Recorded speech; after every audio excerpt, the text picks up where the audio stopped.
दोस्तों, मध्य प्रदेश के पूर्व मुख्यमंत्री शिवराज सिंह चौहान ने डॉक्टर मोहन यादव की कुर्सी को लेकर एक बड़ा इशारा किया है।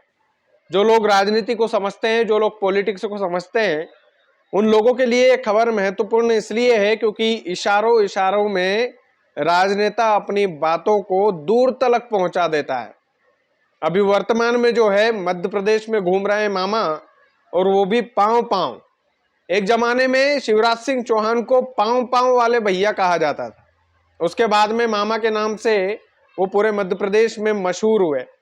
अभी वर्तमान में अपने संसदीय क्षेत्र में पैदल पैदल चल रहे हैं, पदयात्रा निकाल रहे हैं, लोगों से मिल रहे हैं और बकायदा लोगों से जानने की कोशिश कर रहे हैं कि वर्तमान में मध्य प्रदेश में कैसा क्या चल रहा है।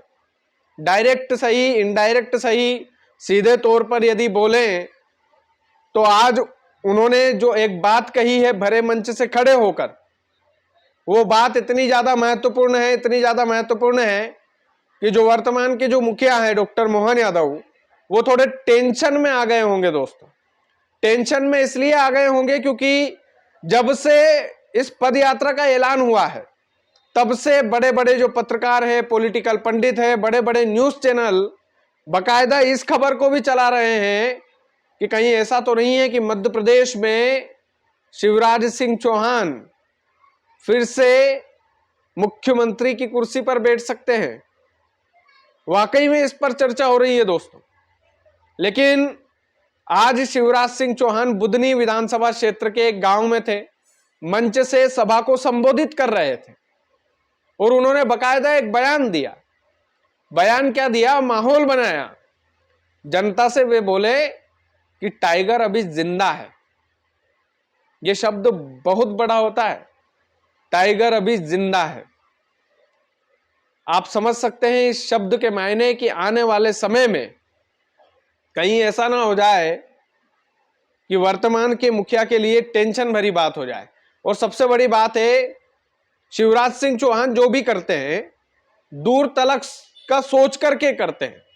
उन्हें अच्छे से पता था कि लाडली बहना योजना अगर वो लॉन्च नहीं करते, अगर वो मध्य प्रदेश की लाडली बहना योजना को चुनाव से ठीक पहले लॉन्च नहीं करते तो सीधे तौर पर सरकार बन जाती कांग्रेस की। लेकिन दिमाग जो है, वाकई में कुछ आईएएस ऑफिसरों ने उन्हें सलाह दी और उस सलाह पर उन्होंने विचार मंथन करके उस सलाह को स्वीकार किया और ग्राउंड लेवल पर उसे लॉन्च कर दिया, अप्लाई कर दिया। नतीजा यह हुआ कि मध्य प्रदेश में पूर्ण बहुमत की सरकार हुई, लेकिन उसमें मुख्यमंत्री जो है शिवराज सिंह चौहान को नहीं बनाया गया, डॉक्टर मोहन यादव को बना दिया गया।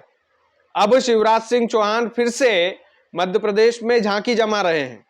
खुद की झांकी भी हो सकती है, अपने बेटे और बहू की झांकी भी हो सकती है, क्योंकि जिस तरीके से पैदल पैदल मामा चल रहे हैं, उनके साथ उनके बेटे, बहू, उनकी धर्म पत्नी साधना सिंह, ये सब उनके साथ पैदल पैदल चल रहे हैं।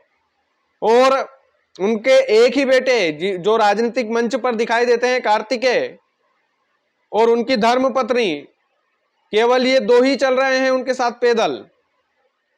तो शिवराज सिंह चौहान के परिवार में आज तक कोई लॉन्चिंग नहीं हुई है राजनीतिक करियर में किसी भी, ना तो उनकी पत्नी की हुई, ना उनके बेटों की अभी तक हुई। हालांकि मंच पर कई बार दिखाई देते, लेकिन ऑफिशियल उनको टिकट नहीं मिला, ना विधानसभा का टिकट मिला, लोकसभा का तो मिलने से रहा। लेकिन अब जब से बेटे कार्तिकेय की जो शादी हुई है, शादी के बाद में मुख्यमंत्री जो रहे हमारे मध्य प्रदेश के शिवराज सिंह चौहान, उन्होंने सोच लिया कि भैया बेटे का घर सेटल करना है, और बेटे का घर सेटल करना है तो कुछ ना कुछ तो जनता के बीच में, जनता से सीधा संवाद करके कुछ ना कुछ तो ऐसा करना पड़ेगा कि आने वाले समय में मामला सेट हो जाए। और अगर ये मामला सेट हो गया दोस्तों, तो इस बात से कोई गुरेज नहीं कर सकता। या तो मुख्यमंत्री स्वयं शिवराज सिंह चौहान दोबारा बनेंगे, अगर कृषि मंत्री उन्हें बनाए रखा, पार्टी से वो बगावत करने से रहे, क्योंकि वाकई में भारतीय जनता पार्टी ने जो कुछ भी शिवराज सिंह चौहान को दिया है, वाकई में कोई दूसरी पार्टी होती तो शायद परिवारवाद के चक्कर में नहीं देती। इसमें कोई गुरेज नहीं है और वाकई में ये बात सत्य भी है। लेकिन शिवराज सिंह चौहान जैसे चाणक्य आदमी, वो अपने बेटे बहू को लेकर पैदल पैदल सड़कों पर चल रहे हैं।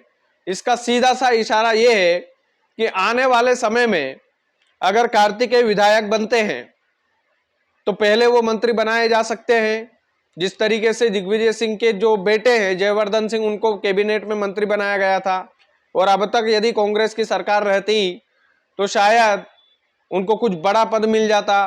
धीरे धीरे 10-15 सालों तक अगर आलम रहता तो मुख्यमंत्री की कुर्सी पर भी बैठा देते दिग्विजय सिंह, क्योंकि जिस तरीके का व्यवहार, जिस तरीके की कांग्रेस की नीति रही है परिवारवाद वाली, उसे देखकर तो यही लगता है। और दूसरी बात है कि ये जो बड़े नेता फील्डिंग जमाते हैं तो ये लॉन्ग टर्म का सोचते हैं। कार्तिकेय को विधायकी का टिकट बुधनी से वो दिलवाएंगे, उसके बाद में 2-5 साल विधायकी करवाएंगे, उसके बाद में फिर हो सकता है चुनावी मैदान में फिर आजमाया जाए। उसके बाद में बकायदा जो है कार्तिकेय का भविष्य मंत्री की कुर्सी पर देखे हों। आने वाले 15-20-30 सालों में, हम ये तो ज्यादा लंबा करियर बता रहा हूं, लेकिन 15-20 सालों के अंदर हो भी सकता है कि भैया जो हमारे देश के वर्तमान के कृषि मंत्री है, मध्य प्रदेश के पूर्व मुख्यमंत्री है शिवराज सिंह चौहान, उनके बेटे मुख्यमंत्री के रूप में भी नजर आए। तो राजनीति में कुछ भी हो सकता है। मोहन यादव को मुख्यमंत्री बनाया जा सकता है तो फिर जाहिर सी बात है कहीं से भी कुछ भी पत्ता, कुछ भी तख्ता पलट हो सकता है, भारतीय जनता पार्टी में स्पेशली। तो ये जो पैदल यात्रा है इसको साधारण तरीके से नहीं लेना चाहिए। दूसरी बात है कि काफी सारे लोग बोलते हैं, काफी सारी चीजें जो हैं मध्य प्रदेश की राजनीति में भीतर ही भीतर चल रही है।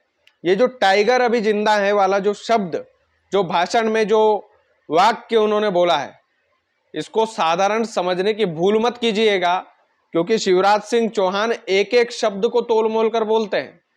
और यदि वो एक एक शब्द को तोल मोल कर बोल रहे हैं दोस्तों, तो यकीन मानिए कि मध्य प्रदेश की राजनीति में कुछ बड़ा हो सकता है। यकीन मानिए कि जो वर्तमान के मुखिया है हमारे प्रदेश के, मोहन यादव जी, वो सोचने पर, विचार करने पर बिल्कुल उनको मजबूर कर दिया है शिवराज सिंह चौहान ने। और होना भी चाहिए, चिंता होना भी चाहिए भैया, स्पष्ट तौर पर होना चाहिए, क्योंकि जिस तरीके से शीर्ष नेतृत्व मोहन यादव का तिरस्कार जैसा कर देता है। कैलाश विजयवर्गीय साहब को देखिए, मंच पर भरे मंच से बोल देते हैं कि भैया हमारी सरकार में जो है युवा नशेड़ी बन रहे हैं, नशा रोकने के लिए हम क्यों कुछ नहीं कर रहे हैं। प्रहलाद पटेल भरे मंच से सरकार में कमियां निकालते हैं। उसके बाद में जितने भी जो बड़े नेता हैं मध्य प्रदेश की राजनीति के, जो धुरंधर है, शिवराज सिंह चौहान हो गए, तो ये जो बड़े नेता है कहीं ना कहीं जाहिर सी बात है, अगर कोई आदमी, जूनियर आदमी सीनियर पोस्ट पर जाएगा और सीनियर आदमी को उसके अंडर में काम करना पड़ेगा तो किसको अच्छा लगेगा दोस्तों। बैंक मैनेजर यदि कलीग के साथ बैठेगा तो उसको अच्छा तो लगना नहीं है। ऊपर ऊपर से जरूर दिखा देगा भैया मैं संस्था का हिस्सा हूं, लेकिन असल बात तो यही है। तो वाकई में जो वर्तमान की स्थिति है, जो वर्तमान की भाषणबाजी है शिवराज सिंह चौहान साहब की, उस भाषणबाजी में दम तो है भैया। और आने वाले समय में ये भाषणबाजी जो है रिपीट करके चलाना पड़ेगी। बाकी आप लोग वीडियो को ज़्यादा से ज़्यादा शेयर कीजिएगा। चैनल यदि आपने सब्सक्राइब नहीं किया है तो प्लीज़ कर लीजिएगा। बहुत बहुत धन्यवाद।